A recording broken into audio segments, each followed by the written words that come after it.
Assalamualaikum warahmatullahi wabarakatuh. Selamat pagi anak-anak. Bagaimana kabar kalian di rumah? Semoga sehat selalu ya. Baiklah, pada hari ini kita akan belajar kembali ya. Belajar online di rumah. Yang online di rumah siapkan bukunya. Nah, siapkan bukunya, alat tulisnya serta buku paketnya ya. Nah, sebelum kita belajar, mari kita sama-sama membaca basmalah. Bismillahirrahmanirrahim. Semoga pelajaran kita dari awal hingga akhir berjalan dengan lancar. Bismillahirrahmanirrahim. Nah, baiklah anak-anak, kita akan belajar ya. Belajar kembali di subtema 3, pembelajaran 3 di halaman 125. Pada kali ini kita akan belajar bahasa Indonesia. Nah, pada pembahasan bahasa Indonesia kali ini, nah di sini ada sedikit beberapa percobaan ya. Nah, percobaan kali ini ialah menggunakan 2 buah handuk kecil dan air. Handuk tersebut dibasahkan lalu kemudian digantung keduanya. Ya. Digantung keduanya di halaman selanjutnya. Bisa dilihat ya di gambarnya. Pada handuk yang pertama yang berwarna kuning dijemur di bawah sinar matahari. Sedangkan yang kedua, handuk kedua dijemur di dalam ruangan yang tidak terkena sinar matahari. Lalu diamkan selama 3 jam. Perhatikan air dari tiap handuk yang dijemur. Nah, kalian bisa lihat kesimpulannya apa di sini. Pada halaman yang nomor 4 sini ada gambarnya. Apa yang terjadi pada handuk yang pertama dan apa yang terjadi pada handuk yang kedua. Lalu kalian tuliskan di halaman 126 di sini bagian 5-nya. Di bawah nih. Sini ada tulisan ya, ada sedikit-sedikit yang setelah Bapak tulis. Tolong kalian tuliskan kesimpulannya. Ya. Nah, jika kalian perlu, kalau bisa kalian melakukan percobaan ini ya. Nah, di halaman 100 selanjutnya, halaman 127. Nah, di sini kalian diperintahkan untuk menulis hasil pengamatan kalian, ya, dan kesimpulannya di sini di halaman 127. Coba kalian lakukan percobaan tersebut. Lakukan lalu tulis, ceritakan hasil pengamatan apa yang akan terjadi. Kalian bisa melakukannya dengan handuk atau bisa juga dengan tisu ya.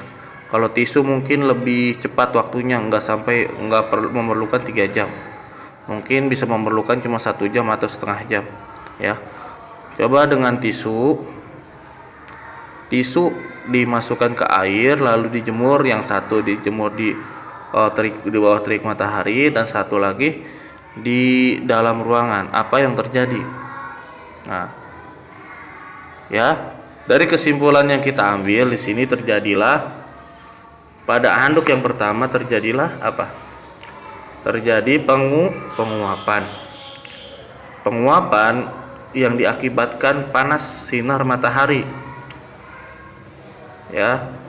Terjadinya penguapan itu akibat panas sinar matahari. Mungkin selain ini kita ada beberapa hal yang terjadi proses penguapan juga selain menjemur baju. Banyak. Mungkin memasak air ya, memasak air terjadi penguapan juga sehingga airnya itu menjadi kering. Nah, dan lain sebagainya banyak ya. Contoh-contohnya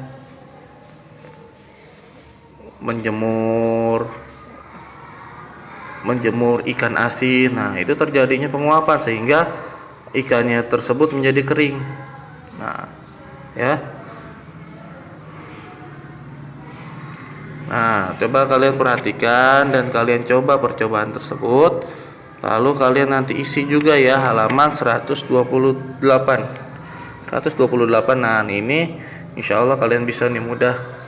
Kalian kalau garis-garisi mana yang cocok dan mana yang tidak cocok.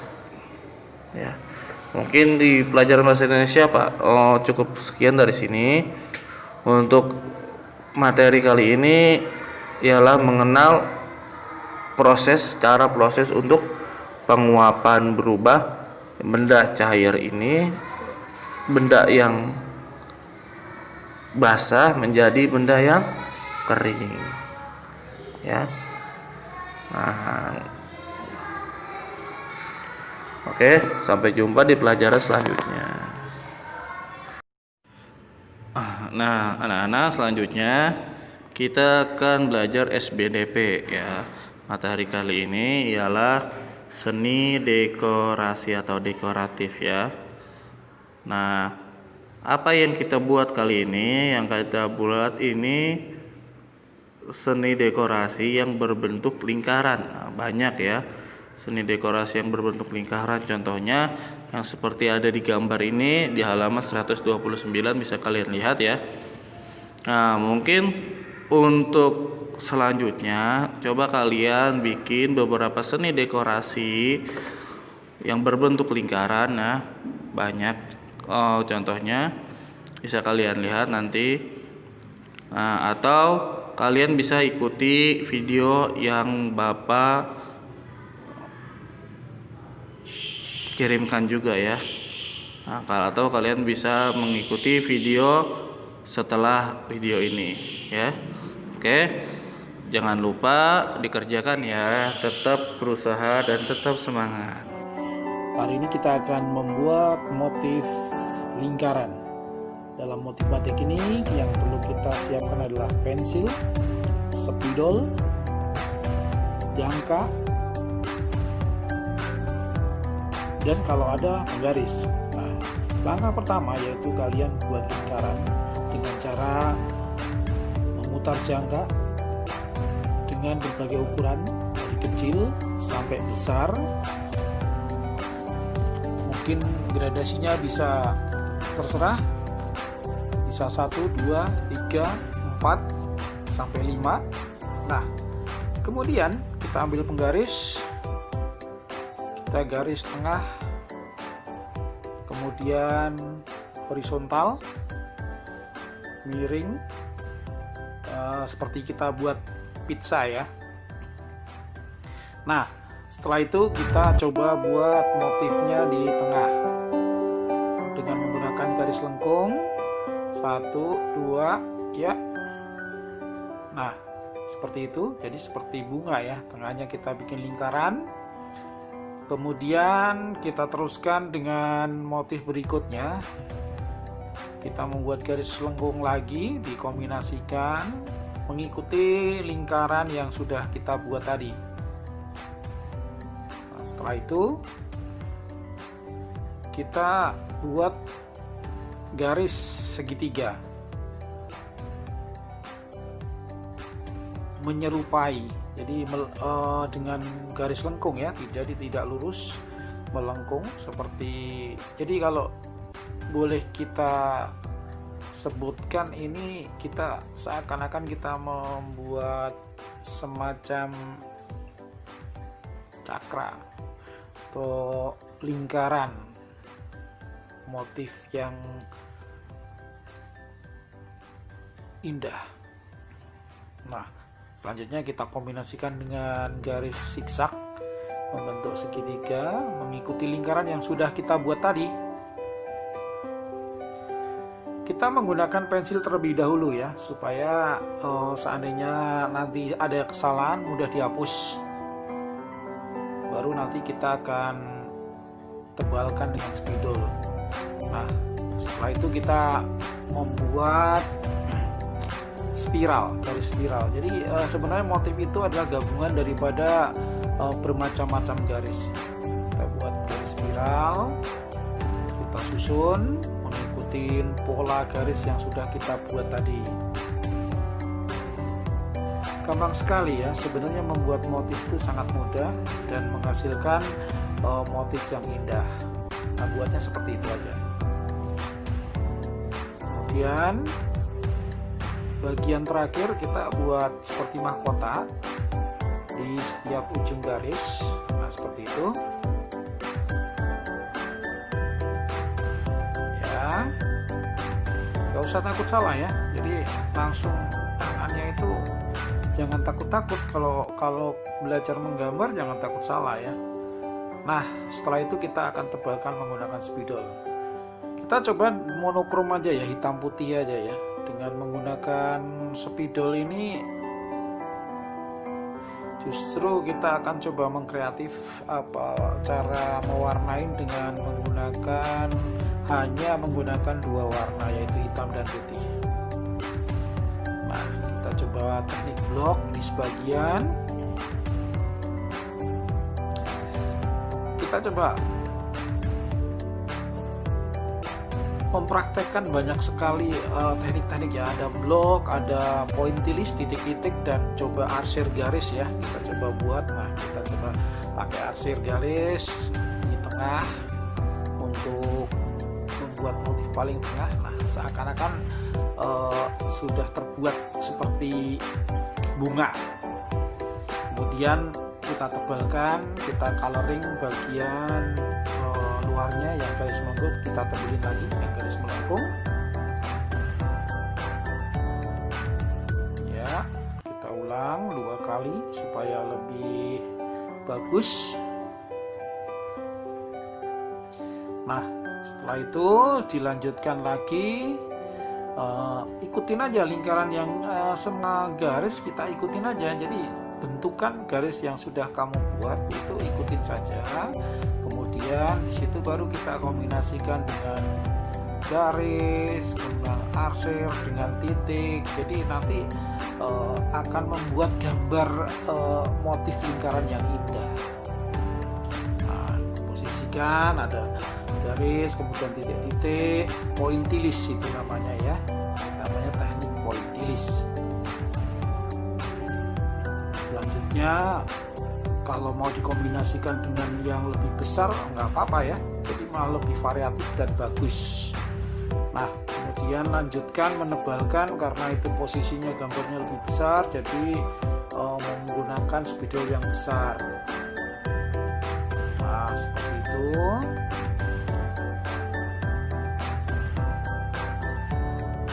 Intinya jangan takut-takut, los aja, jadi jangan ragu-ragu. Kalau seandainya sedikit melenceng ke kiri ke kanan nggak apa-apa. Nah, kita ulang lagi, jadi divariasikan supaya lebih manis ya. Nah, kemudian kita variasikan dengan sama, kita coba membuat arsir untuk mengisi bagian luarnya. Nah, ini menggunakan spidol yang kecil, jadi kita mencoba membuat motif ini dengan menggunakan 2 spidol besar dan kecil. Jadi variasinya cukup sederhana ya. Kita coba buat, nah seperti ini. Nah, udah kelihatan bagus banget kan. Nah, kemudian setelah itu kita lanjutkan aja. Nah, mungkin tambahin sama dengan yang tadi kan, arsir aja. Nah, kayak yang awal tadi, cuma kita pakai yang spidol besar jadi lebih bagus ya. Nah, kita variasikan dengan titik-titik, itu namanya isian. Kalau dalam membuat ornamen ini namanya isian, supaya lebih tidak kosong. Nah, kemudian kita tebalkan motif yang menggunakan garis zigzag ini ya, seperti itu. Kemudian ikutin aja pola yang sudah dibuat dengan menggunakan jangka tadi.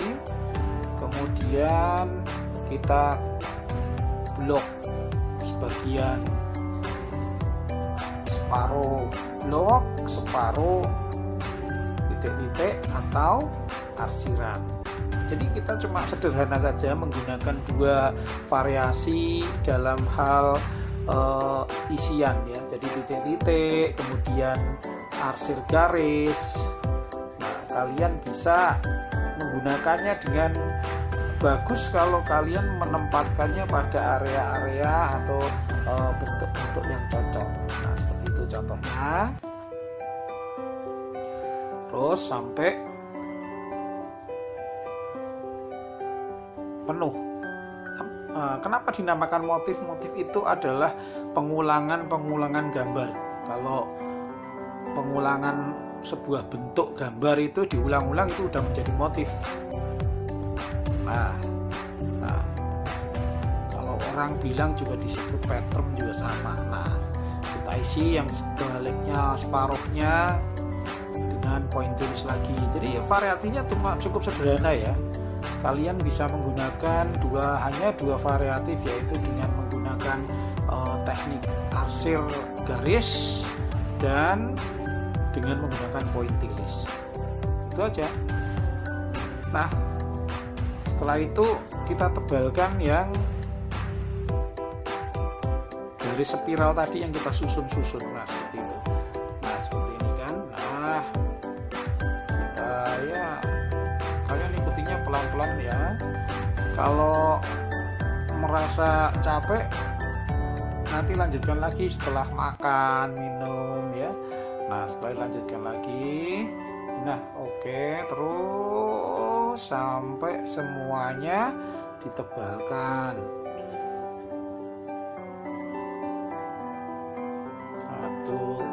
Satu, terus lingkaran, terus melingkar ya, garis spiralnya sampai melingkar, muter sampai semuanya tebal. Dan penebalan ini yang dinamakan dengan finishing. Nah, kita tinggal yang terakhir, kita ikutin aja. Nah, ya, karena tinggal menebalkan jadi cepat ya. Nah, seperti yang awal tadi ya. Nah, kemudian setelah terakhir sudah selesai, baru kita ikutin juga pola lingkarannya. Kemudian kita blok yang bagian luar nanti ya. Kita akan blok. Nah, blok arsir, kemudian titik-titik pointillis itu kalau kita kombinasikan dengan komposisi yang menarik dalam penempatan bentuk dan ruang yang pas, itu akan menghasilkan komposisi yang bagus. Padahal kalau dilihat dari tadi kan sederhana aja kan. Kalian bisa membuat garis lengkung, membuat garis spiral, kemudian isiannya hanya dengan titik-titik dan garis-garis, hanya menggunakan dua warna. Nah, seperti itu ya. Nah, teknik ini juga bisa dibuat untuk membuat doodle. Nah, kita coba doubling. Nah, setelah itu kita kombinasikan, kita isi biar lebih komposisinya bagus. Nah, kita kasih garis tapi agak yang miring ya, garis miring ya, diagonal. Jadi biar lebih variatif, hasilnya lebih menarik. Kalau kalian ragu-ragu kalian mau pakai penggaris boleh ya. Jadi menggunakan penggaris akan lebih rapi lagi. Nah, sudah bagus sekali kan? Nah, kalian bisa mencobanya lagi dan nanti kalian bisa kumpulkan setelah masuk sekolah dan akan nilainya masuk ke KI 4 ya. Nah, kita tebalkan dan ini langkah terakhir ya. Satu, kita tambah lagi sampai benar-benar clear ya. Nah, ya, jeng ya, seperti itu. Bagus kan? Nah, kalian bisa tambahkan lagi kalau kurang puas dengan titik-titik, tapi jangan dicolok-colok ya. Nah, pakai ini saja. Nah, kemudian setelah finishing kalian boleh kasih nama, nomor, dan kelas supaya nanti dalam penilaiannya mudah ya. Ya, seperti ini, dan kalian bisa kerjakan di rumah, nanti dikumpulkan setelah masuk sekolah. Tetap semangat berkarya, semangat.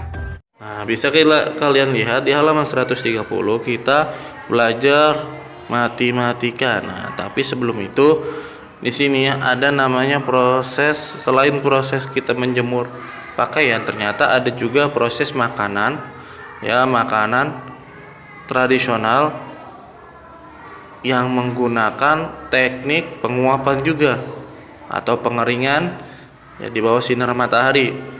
Nah, ternyata di sini ada salah satunya contoh rengginang, ya, rengginang. Nah, selain rengginang apa saja? Apalagi makanan tradisional yang memerlukan proses penguapan atau pengeringan di bawah sinar matahari. Coba tolong kalian tulis, ya, tulis beberapa hal yang kalian tahu, beberapa makanan yang kalian tahu tentang yang sehingga memerlukan proses pengeringan atau penguapan, ya. Di halaman 130 ditulisnya, ya, makanan apa saja di daerahmu yang melalui proses pengeringan. Nah, ketika sudah selesai kita lanjutin di halaman selanjutnya 131. Nah, di sini ada beberapa rengginang, ya, yang ditimbang.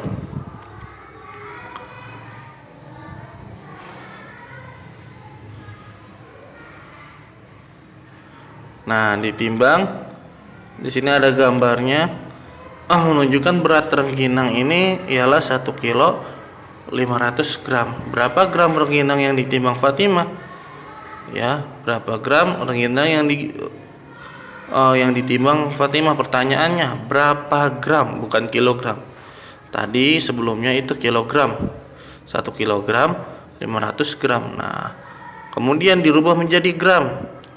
Berapa? 1 kilogram sama dengan 1000 gram.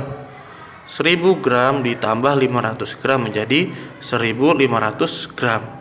Nah, di sini ada perubahan antara kilogram menjadi gram. Kilogram itu menjadi gram itu dikali 1000, ya, dikali 1000. Nah, kalau misalkan gram menjadi kilogram itu dibagi 1000. Nah, selanjutnya dia yang bawahnya juga berikutnya, Fatimah menimbang ikan teri untuk dibuat bahan rengginang. Timbangan menunjukkan berat ikan teri adalah 1200 gram. Berapa kilogram berat ikan teri? Nah, kali ini dirubah dari gram menjadi kilogram. Ingat tadi Bapak bilang kalau perubahan antara kilogram menjadi gram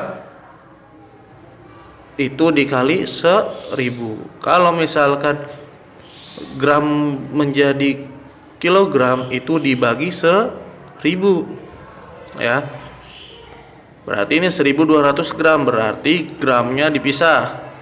Yang pertama 1000 gram ditambah 200 gram dipisah. Yang 1000 gram dirubah menjadi 1 kilogram, sedangkan yang 200 gram tetap menjadi 200 gram. Jadilah 1 kilogram 1 kilo 200 gram. Ya. Ingat 1 kilogram sama dengan 1000 gram. Nah, setelah itu kalian kerjakan halaman 132. Ya. Halaman 132 ini yang nomor 1 ada A, B, C sampai F. Coba kalian kerjakan. Nah, perubahan antara kilogram menjadi gram dan gram menjadi kilogram. Ya. Tolong dikerjakan. Mungkin cukup sekian ya pembelajaran kita pada kali ini. Jangan lupa dikerjakan semua tugas-tugasnya. Tetap semangat belajarnya. Insyaallah nanti kita hari Kamis berjumpa ya. Oke, Bapak akhiri, kurang lebihnya mohon maaf. Assalamualaikum warahmatullahi wabarakatuh.